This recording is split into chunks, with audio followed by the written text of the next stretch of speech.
Hello, everyone, and a very warm welcome to another edition of Marketing the Invisible. My name is Tom Poland, beaming out to you from little Castaways Beach in Queensland, Australia.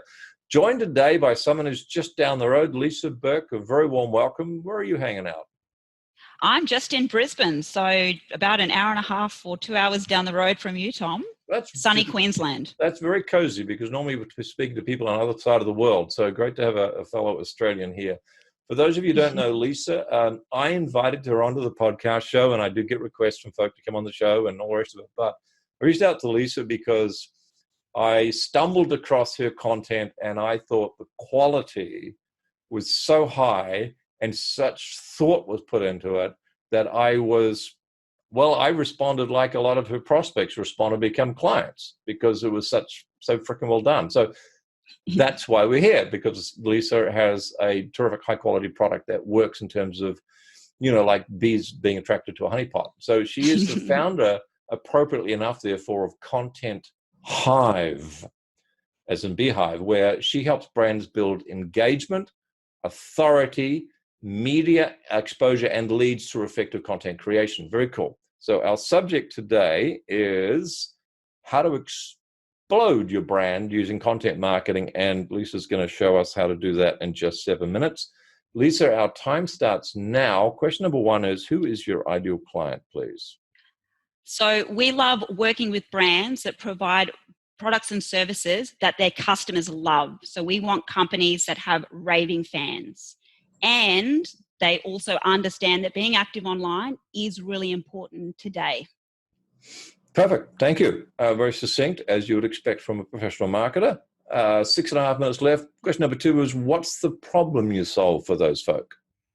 So the main problem that we find, Tom, is that our clients know what they need to do, and they know that they need to be actively creating content, but they just don't have the time, or they don't have the capacity or the internal staff to help them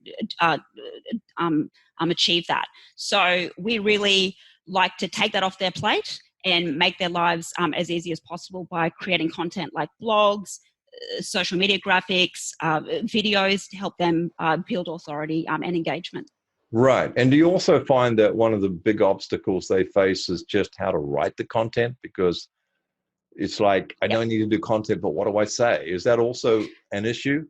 Yes. So 99% of people don't like writing. That's normal. I used to hate writing as well, but I've learned to love it. And I have a great team of people that also love writing as well, Tom. So that's what it's about. And folks, we don't have a commission thing going on here.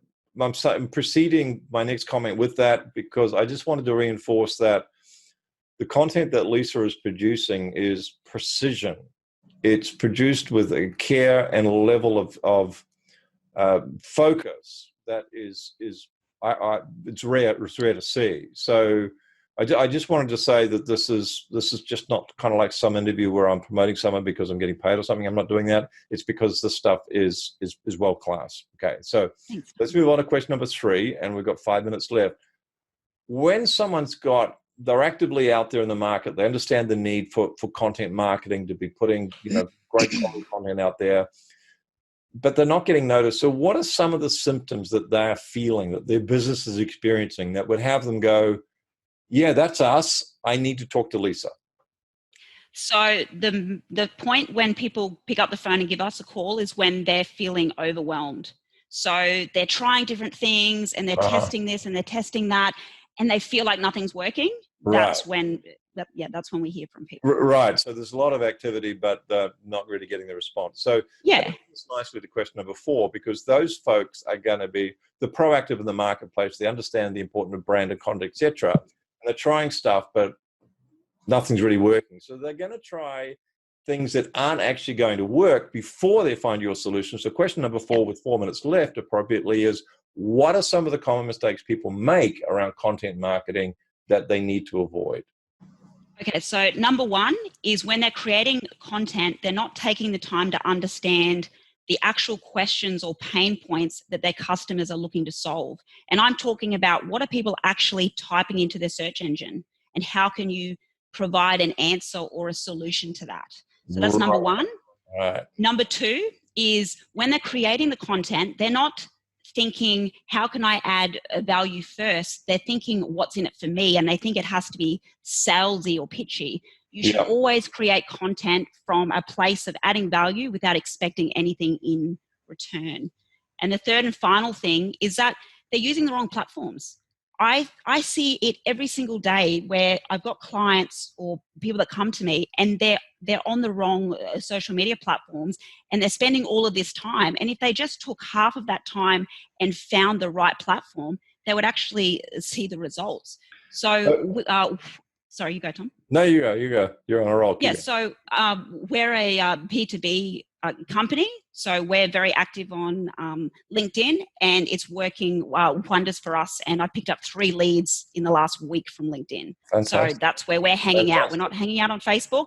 We're hanging out on LinkedIn. So you need to choose the right platform. So what I'm hearing here is this is the science. But what are people searching for? What are people looking for? What are the phrases they're using? And you're working back from that rather than just sort of sitting down and going, well, I think my clients would want to know that you're actually making a science out of it. And you're giving them the content that they're already looking for, which is exactly what great marketing does. It just puts an offer in front of someone who's already looking for the offer. So metaphorically speaking, it's like a whole lot of people have got they've got the wrong bait and they've got it in the wrong pond. You know, they got it on Facebook instead of LinkedIn or in whatever. Okay. And then they're overwhelmed because they're like, it doesn't work. It does work when you get those two things right. Yeah, content marketing doesn't work. Well, actually, it kind of does work. You're just not doing it right. So question number 5, we've got, unfortunately, just 2 minutes left. One valuable free action, a tip you can give someone that's going to help them a little bit. Not going to solve the whole problem, but it'll help them a bit. Okay. So here's a super quick tip. Sit down with your team once a month and brainstorm or come up with the questions that your customers are actively asking you and use those as a basis to create topics. Okay, cool. Excellent tip. Question number 6 and 90 seconds left. One valuable free resource we could direct people that's going to help them even more. Cool. So jump over to my site to contenthive.com.au/MTI. And I am going to give your listeners 10 free pieces of content customized for their brand. Cool bananas. And you get to swipe and deploy and you get to see what good content marketing looks like at the same time, folks. So Content Come and try it. Hive, as in beehive.com.au/MTI, which I believe might just stand for Marketing the Invisible. Thank you very much. Question number 7, 45 seconds left. What's the one question I should have asked you but didn't? So the question is, can content really help my brand explode online? And the answer is yes, if you're willing to put in the reps.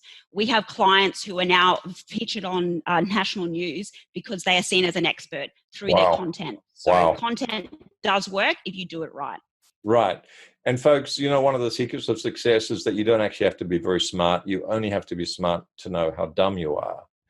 And when it comes to what Lisa does, I am actually incredibly dumb. So we're going to be talking about working together, I'm sure. Lisa, thanks so much for your time. Thanks for having me, Tom. Cheers. Thanks for checking out our Marketing the Invisible podcast. If you like what we're doing here, please head over to iTunes to subscribe, rate us, and leave us a review. It's very much appreciated. And if you want to generate 5 fresh leads in just 5 hours, then check out www.5hourchallenge.com.